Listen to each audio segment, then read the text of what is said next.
Subscribe now and press the bell icon. Never miss an update.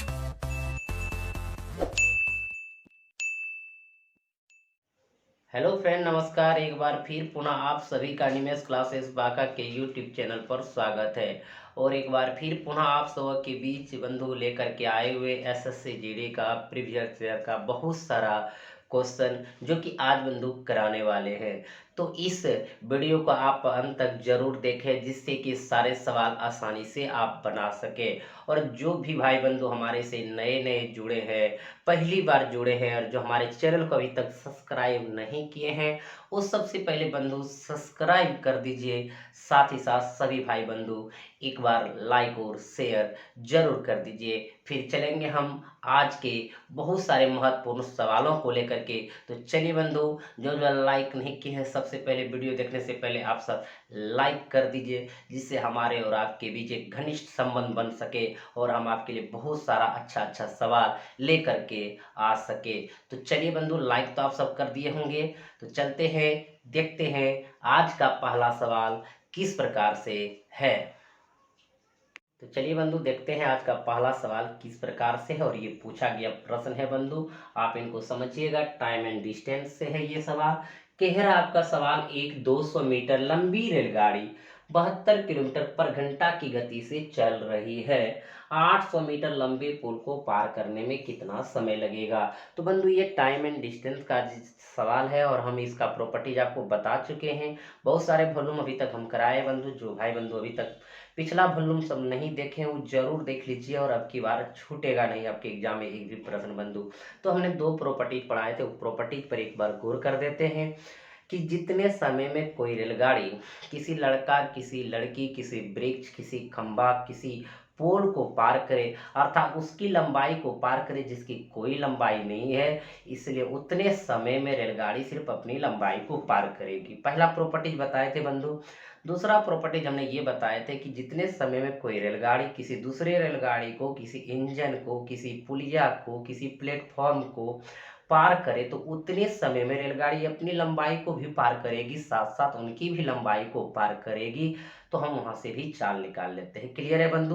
तो हमने 2 properties पढ़ाए, दोनों प्रॉपर्टीज के अनुसार ही सवाल इसमें टाइम एंड डिस्टेंस में बनता है बंधु, ट्रेन से संबंधित। तो ये सवाल आप कैसे बनाएंगे ध्यान दीजिएगा।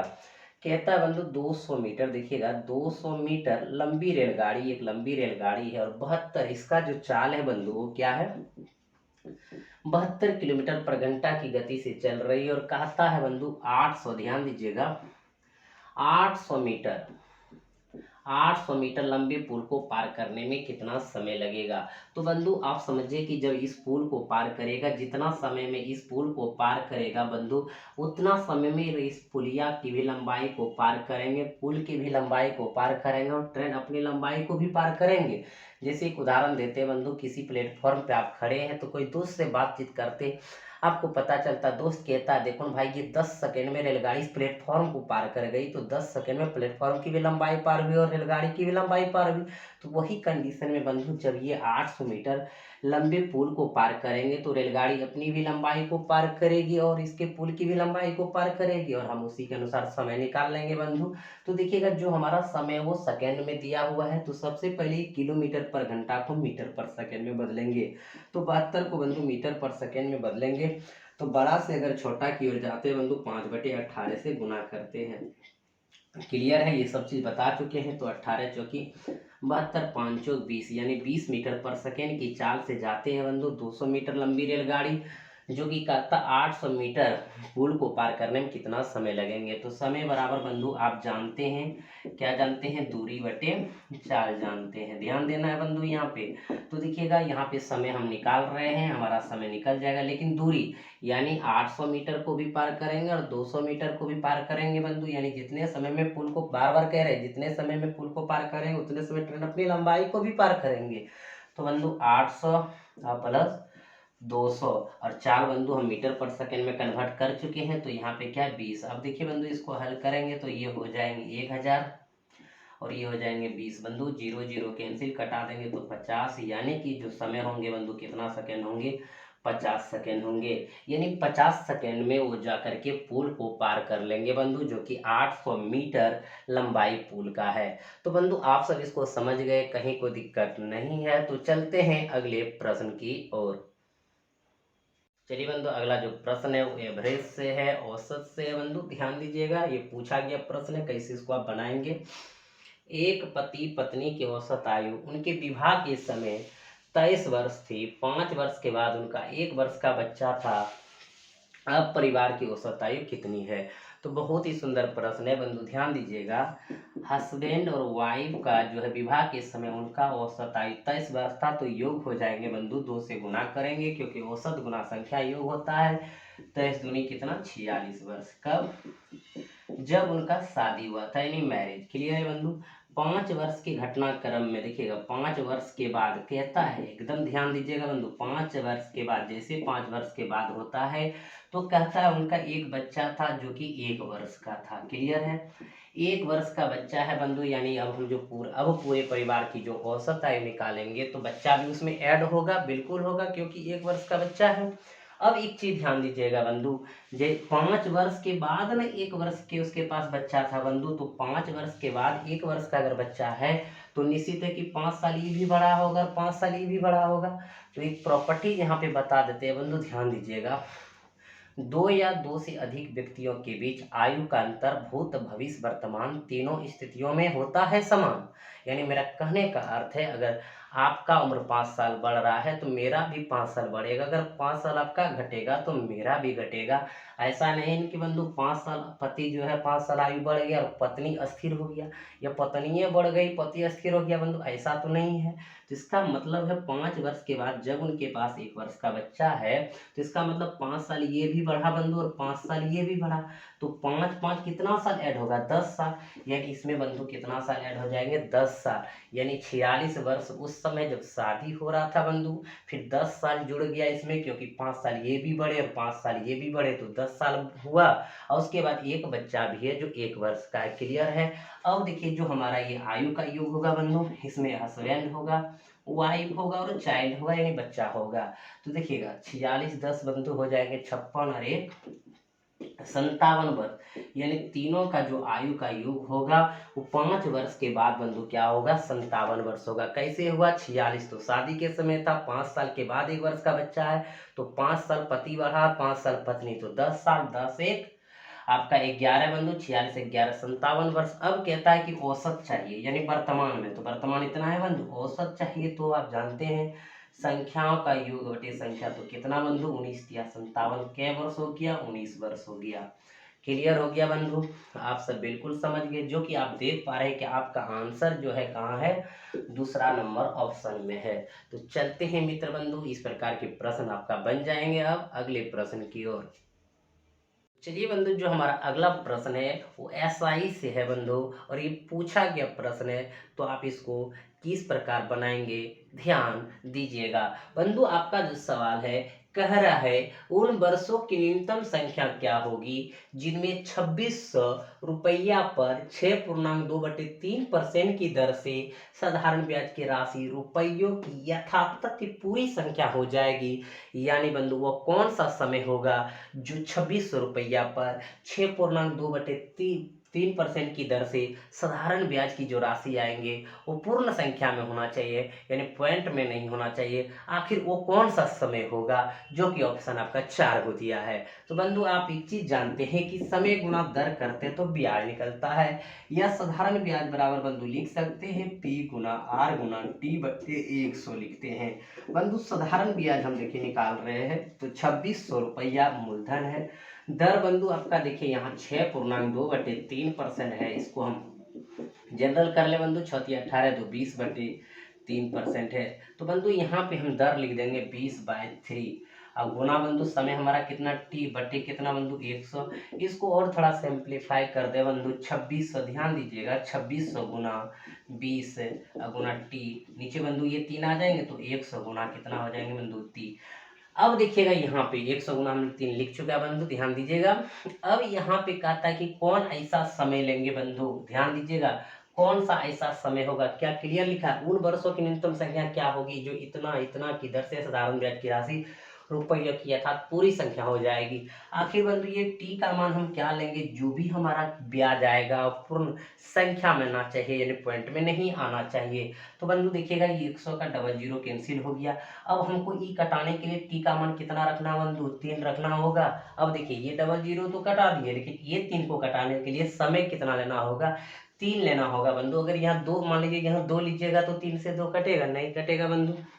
यहाँ अगर 5 रखेंगे तो कटेगा, नहीं कटेगा। 4 रखेंगे तो कटेगा बंधु, नहीं कटेगा। 6 रखते तो कट जाता, लेकिन कह रहा है क्या बंधु, न्यूनतम संख्या क्या होगी, तो न्यूनतम हमारा क्या होंगे बंधु, 3 होंगे ना। इसका मतलब हमारा यहाँ टी का मान 3 हो जाएंगे, तो ये 3 3 कैंसिल हो जाएगा। तब जो भी हमारा आएगा बंधु 26 गुना 20 जो हमारा आएगा वो पूर्णतः पूर्ण संख्या में भी आ जाएंगे। क्लियर है बंधु। यानी जो इसमें न्यूनतम संख्या होंगे 3, अगर 3 से अधिक देखा जाता बंधु, यहाँ 6 भी रखते तो कट जाता, तो 6 रख नहीं सकेंगे, ऐसे ऑप्शन में है भी नहीं। लेकिन न्यूनतम कह रहा है, न्यूनतम मतलब कम, सबसे कम, यानी छोटी सी छोटी संख्या को पहले देखना है, तब उनसे अगर नहीं होता तो फिर उनसे बढ़ा जाते, फिर नहीं होता तो उनसे बढ़ा जाते।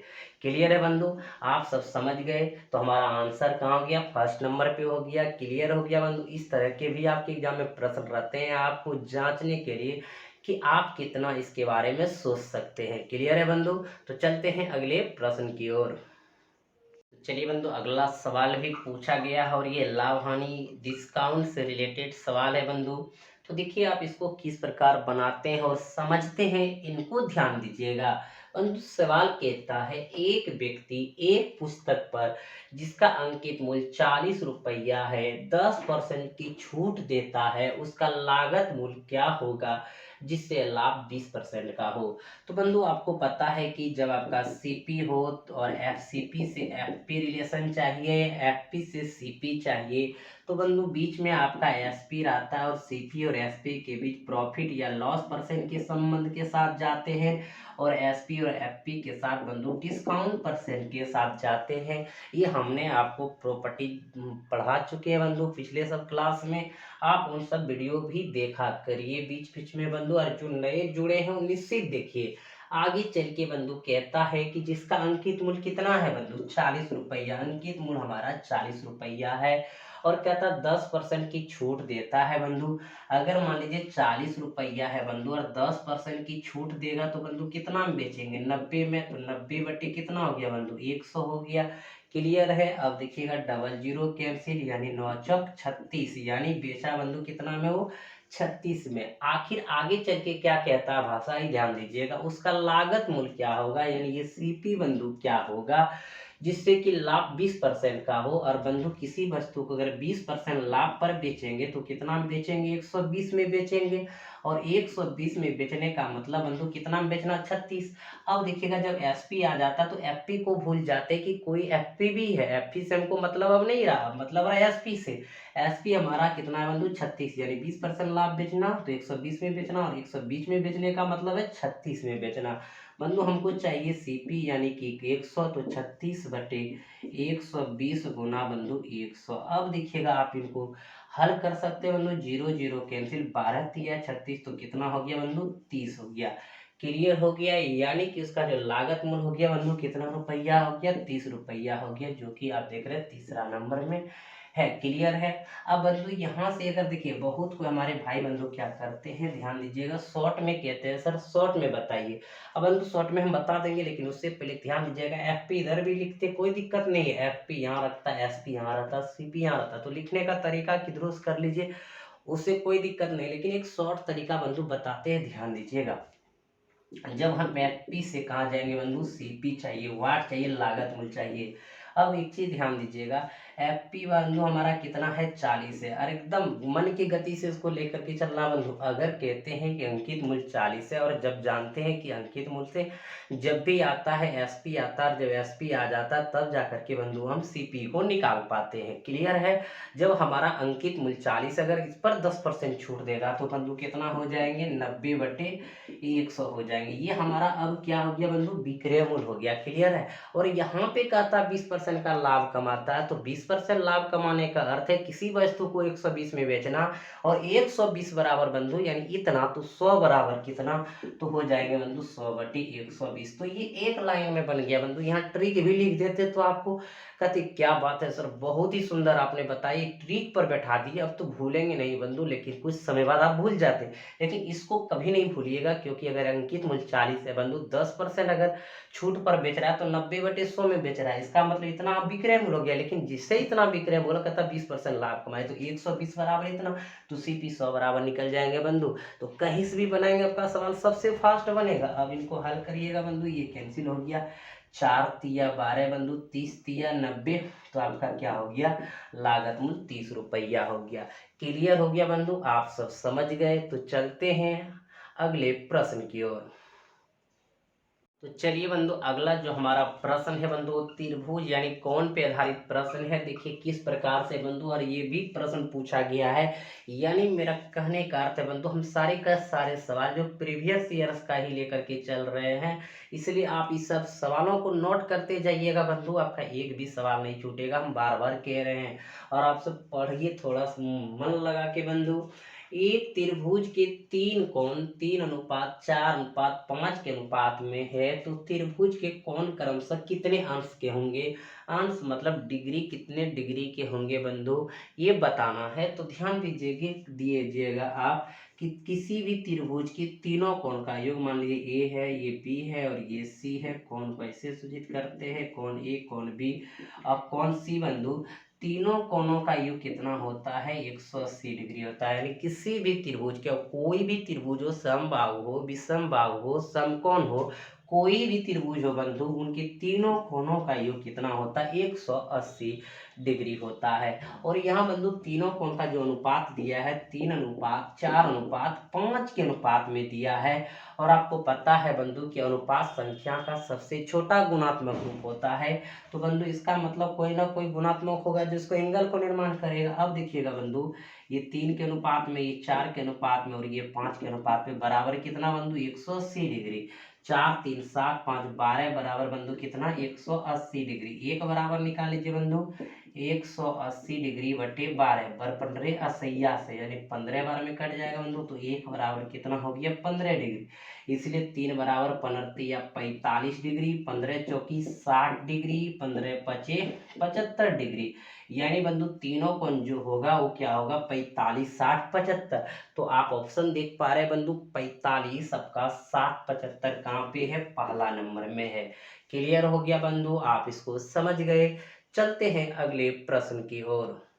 चलिए बंधु, अगला जो प्रश्न है वो हमारे मेंसुरेशन से है, यानी क्षेत्रमिति से। बहुत ही सुंदर प्रश्न है बंधु, ध्यान दीजिएगा। पूछा गया है 50 मीटर भुजा वाले एक वर्गाकार खेत में 750 केजी चावल का उत्पादन होता है।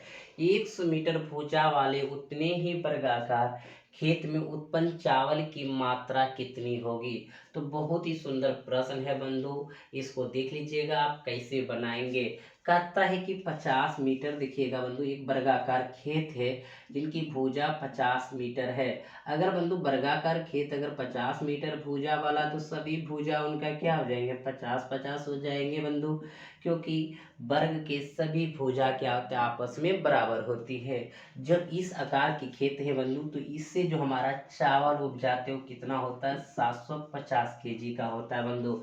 तो आगे चल के कहता है, ध्यान दीजिएगा, अगला जो हमारा खेत है बंधु वो 100 मीटर, देखिए यह लिखा हुआ 100 मीटर, यानी 100 मीटर भुजा वाले उतने ही वर्गाकार खेत में, जो 100 मीटर भुजा वाले है बंधु, उतने ही वर्गाकार खेत में कहता है कि चावल की मात्रा कितनी होगी हुआ। तो बंधु यही कह रहा है भाषा, आप तो इसको समझ रहे बंधु। तो देखिएगा हम इनके भुजा बराबर यहाँ पे चावल नहीं कर सकते हैं। हमारे कहने का अर्थ है, जब भी हम किसी वर्गाकार खेत में बंधु चावल का उत्पादन करेंगे, तो उसकी क्षेत्र में उत्पादन करेंगे, तो ये पूरा क्षेत्र में उत्पादन करेंगे बंधु, तो इसका क्षेत्रफल जितना होगा उसी के अनुसार बंधु ये चावल उत्पादन हो रहा है। तो देखिएगा अगर हम वर्ग का क्षेत्रफल जानते हैं तो क्या होता है, भुजा स्क्वायर, तो 2500, यानी बंधु 2500 मीटर स्क्वायर में हम कितना चावल उपजाते हैं, 750 केजी चावल उपजाते हैं। क्लियर है बंधु, समझ रहे हैं।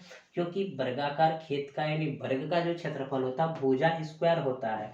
तो बंधु भुजा स्क्वायर का मतलब है कि 50 का स्क्वायर करेंगे तो 2500 हो जाएंगे, यानी इतना मीटर स्क्वायर में इतना चावल होता है। तो कहता है इतना में कितना होगा, तो बंधु इनका क्षेत्र देखेंगे पहले क्या होगा, तो ये भी भुजा स्क्वायर होगा बंधु। तो 100 गुना 100 यानी कि एक पर क्या शून्य 4 शून्य, यानी कि आप कह सकते हैं 10,000 मीटर स्क्वायर में कितना चावल होगा।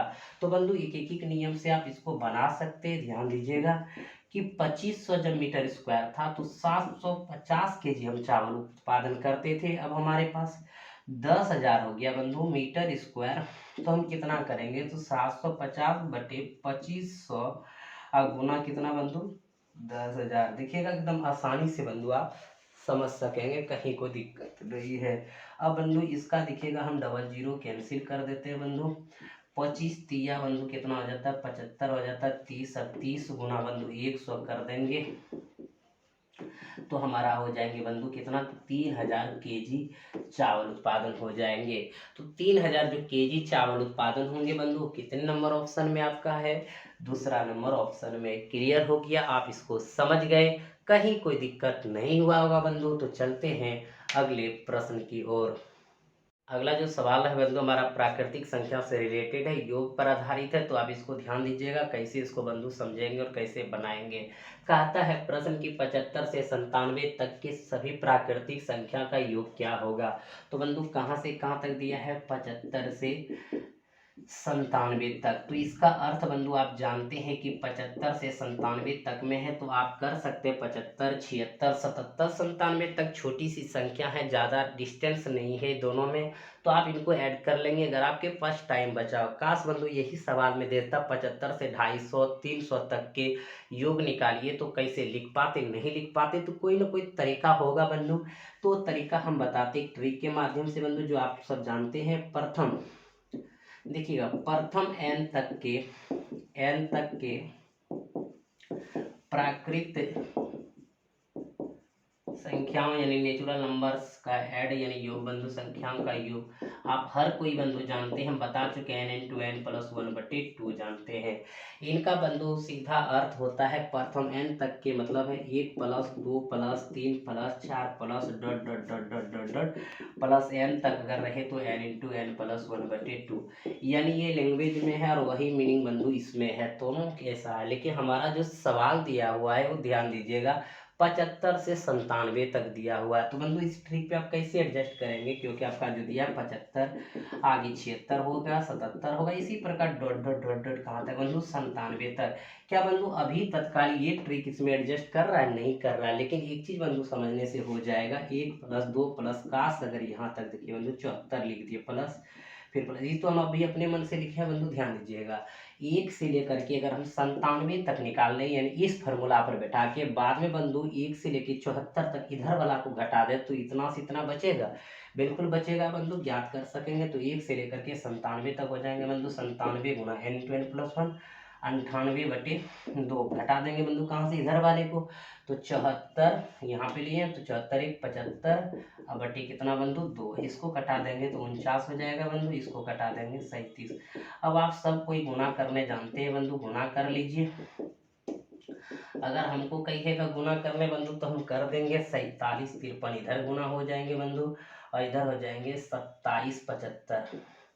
अब बंधु ध्यान दीजिएगा अगर इसको घटाना होगा तो बंधु ये क्या हो जाएंगे 1978 हो जाएंगे, क्योंकि बंधु सब कोई घटा जानते हैं। 13 में 5 गया 8, यहाँ बंधु बजा कितना 14 में 7 गया 7, या 16 में 7 गया 9 और यहाँ पे 3 में 2 गया 1978। क्लियर है, यानी जो आपका बंधु होगा 75 से 97 तक योग वो क्या हो जाएंगे 1978 हो जाएंगे, जो ऑप्शन नंबर दूसरा में है। तो क्लियर है बंधु, इस तरह के कोई भी प्रश्न आप बना लेंगे। लेकिन बंधु हमारे पास तरीका भी एक ट्रिक है, शॉर्ट ट्रिक है, जो आपको बहुत ही सुंदर लगेंगे बंधु और आप आसानी से बना लेंगे। देखिए हमारा ट्रिक सुंदर क्या है कि जो दिया है जहाँ से जहाँ तक दिया इन दोनों को एक बार ऐड करेंगे 97 + 75। अब बंधु देखिए जो हमारा लास्ट दिया उसको लेंगे और इनसे पहले क्या छूटा है 74 को क्या करेंगे बंधु घटा देंगे। एकदम ये ट्रिक बहुत ही आसान है बंधु। अब बटे 2 जिस प्रकार यहाँ 2 से भाग देते हैं बंधु, यहाँ भी ट्रिक में इसको ध्यान रखना है कॉन्सेप्ट में कि 2 से भाग देना है। तो बंधु इसको हम जोड़ेंगे 7 5 12 1 916 एक 17 यानी 172 गुना बंधु, इसमें 7 में 4 3 और 9 में 7 गया 2 23 बटी कितना बंधु। अगर इसको हम बंधु कटाना चाहेंगे तो कटा सकते हैं 86। अब देखिए 86 गुना अगर बंधु 23 करेंगे तो निश्चित आपका जो है 1978 हो जाएंगे बंधु। तो 1900 जो आपका 78 हुआ, यहाँ ऑप्शन आपका दिया हुआ है, या तो आप इधर से बनाइए बंधु या आपका इधर कॉन्सेप्ट इधर से बनाइए। इनको बंधु आप एपी के माध्यम से भी बना सकते हैं, समांतर श्रेणी के भी माध्यम से बना सकते हैं, कहीं कोई दिक्कत बंधु नहीं होगा, क्योंकि उसमें आप ले लेंगे अंतिम पद 97, प्रथम पद 75, एन का मान निकाल लेंगे, फिर एस एन बराबर निकाल लेंगे, यानी वहाँ पे भी निकाल सकते हैं बंधु। क्या होगा ध्यान दीजिएगा, ए एन बराबर जानते हैं a plus n minus 1 into d के माध्यम से निकाल लेंगे। जब बंधु यहाँ ए एन भी दिया है, ए भी दिया है, डी भी सार अंतर पता है बंधु, एन निकल जाएंगे। तो उसी को लेकर के बंधु एस एन बराबर एन बटे 2 यहाँ बंधु ले सकते हैं आप 2a प्लस के ले सकते हैं, या तो बंधु इस तरह ले सकते हैं a प्लस एन से, यहाँ से ऐसे आप बना देंगे तो आपका बन जाएगा। तो बंधु आप इधर से बनाइए या उधर से बनाइए, आपका सवाल निश्चित बनेगा, आपको किसी प्रकार से कोई प्रॉब्लम नहीं होंगे बंधु। तो चलते हैं हम अगले प्रश्न की ओर। तो चलिए मित्र बंधु, अगला जो प्रश्न है आपका एवरेज से है, और क्या है सवाल ध्यान दीजिएगा। 6 दोस्तों की औसत लंबाई 167 सेंटीमीटर, 162 सेंटीमीटर लंबाई वाला एक लड़का उस समूह से चला जाता है, नई औसत लंबाई ज्ञात कीजिए। तो बंधु देखिएगा, जो 6 हमारा दोस्त है उसका जो औसत लंबाई है बंधु, 6 दोस्त का जो औसत लंबाई है, ध्यान देना है, औसत लंबाई है बंधु वो कितना है 167 है। अगर बंधु ये 6 दोस्तों का योग निकालिएगा तो आपका क्या निकलेगा, तो जानते हैं औसत गुना संख्या, संख्या कितना बंधु 6। तो देखिए 7 छक 42, 6 के 36, 4 40, 0 6 का 6 4 10, यानी 1002 सेंटीमीटर। यानी बंधु कहने का जो हमारा अर्थ है, 6 दोस्तों का जो टोटल लंबाई होगा, कुल योग होगा लंबाई का, वो होगा 1200 सेंटीमीटर। उसमें से बंधु का था एक दोस्त चला जाता, एक लड़का चला जाता है बंधु, एक बॉय अगर लैप्स हो जाएंगे बंधु, चला जाएगा, तो संख्या कितना बचेंगे 5 दोस्त का बचेगा, 5 दोस्त का बचेगा। तो 5 दोस्त का बंधु योग क्या होगा ये देख लेंगे। देखिए बंधु 1002 सेंटीमीटर 6 का था, उसमें 162 वाला जा रहा है, तो 162 बंधु क्या करेंगे घटा देंगे, 0 10 में 6 गया बंधु 4, यहाँ 9 में गया 840, यानी कि जो हमारा 5 दोस्त बचा, अब उनका जो लंबाई 840 है, तो इसीलिए आगे का नई औसत लंबाई यानी जो 5 दोस्त बचा उसका औसत लंबाई कितना होगा, तो संख्याओं का योग बटे संख्या कितना बंधु 5। तो इसको हम भाग दे दीजिए बंधु, आराम से बनेगा, 5 1 का 5 बचा 3 34 बंधु। इधर हमने देखिए एकदम कहीं दिक्कत नहीं है, 34 तो 6 पंचे 30 बंधु, फिर कितना 4 8 पंचे 40, 168 सेंटीमीटर। यानी बंधु जो नई औसत होंगे वो 168 सेंटीमीटर होंगे, जो ऑप्शन नंबर कहाँ पे है, पहला में है। क्लियर हो गया बंधु, आप सब इनको समझ गए। तो चलते हैं अगले प्रश्न की ओर। तो चलिए बंधु, अगला जो प्रश्न है वो क्षेत्रमिति रिलेटेड परसेंटेज है बंधु, और इस तरह के प्रश्न आपके एग्जाम में रहते हैं, तो आप कैसे बनाएंगे ध्यान दीजिएगा। तो बंधु जो हमारा सवाल है यदि किसी वृत्त की त्रिज्या 10% घटा दी जाए तो वृत्त का क्षेत्रफल कितना कम हो जाएगा। तो बंधु मान लीजिए कि सबसे पहले वृत्त हमारा ये है बंधु, यहाँ पे एक सेंटर है और सेंटर से परिधि के बीच की दूरी को त्रिज्या कहते हैं। यहाँ पे त्रिज्या क्या है बंधु नहीं पता है, लेकिन यहाँ पे कहता है कि इसकी त्रिज्या 10% घटा दी जाए, यानी इससे यहाँ त्रिज्या क्या हो जाएंगे बंधु कम हो जाएंगे। कहता है कि क्षेत्रफल कितना कम हो जाएगा। तो बंधु एक चीज ध्यान दीजिएगा, हमने इसमें देखते हैं कि वृत्त का जो क्षेत्रफल होता है पाई आर स्क्वायर होता है, बड़ा वृत्त रहे या छोटा वृत्त रहे तो भी बंधु वही क्षेत्रफल होता है, पाई आर स्क्वायर होता है। अगर बड़ी त्रिज्या है तो बड़ा क्षेत्रफल होगा, छोटी त्रिज्या छोटा होगा, लेकिन बंधु जो वृत्त का क्षेत्रफल होगा पाई आर स्क्वायर ही होगा। तो इसमें एक चीज देख रहे हैं कि पाई यहाँ भी कांस्टेंट है, यहाँ भी कांस्टेंट है। इसका सीधा सीधे अर्थ हो गया कि जिस हिसाब से त्रिज्या बढ़ेगा और घटेगा उसी के अनुसार से क्षेत्रफल बढ़ेंगे और घटेंगे, यानी इसमें पाई इन्वॉल्व नहीं रहेंगे, क्योंकि यहाँ बड़े वृत्त के साथ भी पाई है और छोटे वृत्त के साथ भी पाई है। तो बंधु ये मेरा बताने का कारण है कि इस सवाल को हम 1/47 पे बनाएंगे और आपका सबसे फास्ट बनेगा बंधु। तो देखिएगा वृत्त का क्षेत्रफल क्या होता है पाई आर स्क्वायर होता है, पाई कांस्टेंट हो गया, इसका मतलब आर स्क्वायर होता है। जैसा आपका त्रिज्या होगा वैसा बढ़ेगा तो वैसा क्षेत्रफल बढ़ेगा, जैसा त्रिज्या घटेगा वैसा ही क्षेत्रफल घटेगा। अब बंधु यहाँ देखिए आर स्क्वायर को आर इंटू आर लिख सकते हैं। अब देखिएगा कहता है कि त्रिज्या 10% घटा दी जाए। तो बंधु हमारे पास त्रिज्या पहले कितना था, 100 था, 10% घटा दिए तो क्या हो गया 90। फिर एक बार घट जाएंगे बंधु, आर है यहाँ पे 100 था तो कितना हो गया बंधु 90। और हमारा AK-47 कहता है कि 100 पॉकेट में रखना है, क्योंकि बाद में तुलना कर सके 100 से कितना ज़्यादा और कितना कम है। क्लियर है बंधु। अब देखिएगा ये डबल जीरो कैंसिल हो गया, 9 नामा 81 बटे कितना बंधु 100। 100 से कितना कम है बंधु, यहाँ पे 19 कम है, क्योंकि 100 से वो 19 कम है, इसीलिए बंधु 19% का क्या हो जाएगा, क्षेत्रफल कम हो जाएगा, जो कि ऑप्शन नंबर कितना पे है, तीसरा नंबर पे है। क्लियर हो गया बंधु, समझ गए। इसी तरह आप फास्ट इस तरह के सवाल को आप आसानी से बना सकेंगे। तो चलते हैं मित्र बंधु अगले प्रश्न की ओर। चलिए बंधु, अगला जो प्रश्न है वो हमारा टाइम एंड वर्क से और पूछा गया प्रश्न है बंधु, ध्यान दीजिएगा। कुछ व्यक्ति एक काम को 40 दिन में कर सकते हैं, यदि 8 व्यक्ति और मिल जाए तो वही काम 10 दिन कम समय में पूरा हो सकता है। प्रारंभ में काम में कुल कितने व्यक्ति लगे थे। तो बंधु बहुत ही सुंदर प्रश्न है, हम आपको एक प्रॉपर्टीज पढ़ाए थे। ये प्रश्न में बंधु ध्यान दीजिए, इस तरह के प्रश्न में M1 D1 H1 बटे W1 और M2 D2 H2 बटे W2 बंधु। और बोले थे कि जो जो इसमें प्रयोग होगा वही वही करेंगे। जैसे कि बंधु आपका ये एक मेन फार्मूला होता है, इसी में M1 D1 H1, यानी अगर W1 W2 नहीं दिया तो इतना तक हम लिख सकते हैं बंधु। अब देखिए ये फार्मूला इससे बनता है और इसी से बंधु M1 D1 बराबर M2 D2 इस तरह भी हम लिखते हैं बंधु। जिनका यानी कि जो प्रयोग हुआ रहेगा उन्हीं का प्रयोग हम करेंगे बंधु, और जिनका नहीं रहेगा नहीं करेंगे। लेकिन इसको आप ध्यान रखिएगा, इस तरह के प्रश्न में इस तरह के फॉर्मूला उपयोग करते हैं। अगर भूल भी गए तो कोई बात बंधु नहीं है, ध्यान दीजिएगा कैसे बनाते हैं। कुछ व्यक्ति एक काम को 40 दिन में कर सकते हैं बंधु, कुछ व्यक्ति एक काम को 40 दिन में कर सकते हैं। इसमें आवर नहीं है, वर्क के बारे में चर्चा नहीं है, तो बंधु इसको इधर हम छोड़ दिए, ये वाला लेकर के हम आ रहे हैं बंधु। ध्यान दीजिएगा, कुछ व्यक्ति मान लीजिए एक्स व्यक्ति एक काम को 40 दिन में कर सकते हैं, तो बंधु यहाँ पे हम 40 लिख दिए। आगे चल के कहता है यदि 8 व्यक्ति और मिल जाए बंधु, पहले कितना था x, अब 8 व्यक्ति और मिल जाएंगे तो x + 8 हो जाएंगे, तो वही काम 10 दिन कम समय में पूरा हो सकता है। पहले बंधु 40 दिन में पूरा होता था, 10 दिन कम समय में पूरा होगा तो कितना दिन में, 30 दिन में वही काम पूरा होगा। इसका मतलब जो काम यहाँ है बंधु वही काम यहाँ हुआ कि नहीं हुआ, इसका मतलब ये बराबर हो गया। तो बंधु ये वाला फार्मूला पे हमने प्रयोग कर दिए, कहीं कोई दिक्कत, इसमें घंटा नहीं था तो घंटा वाला हम लिए नहीं।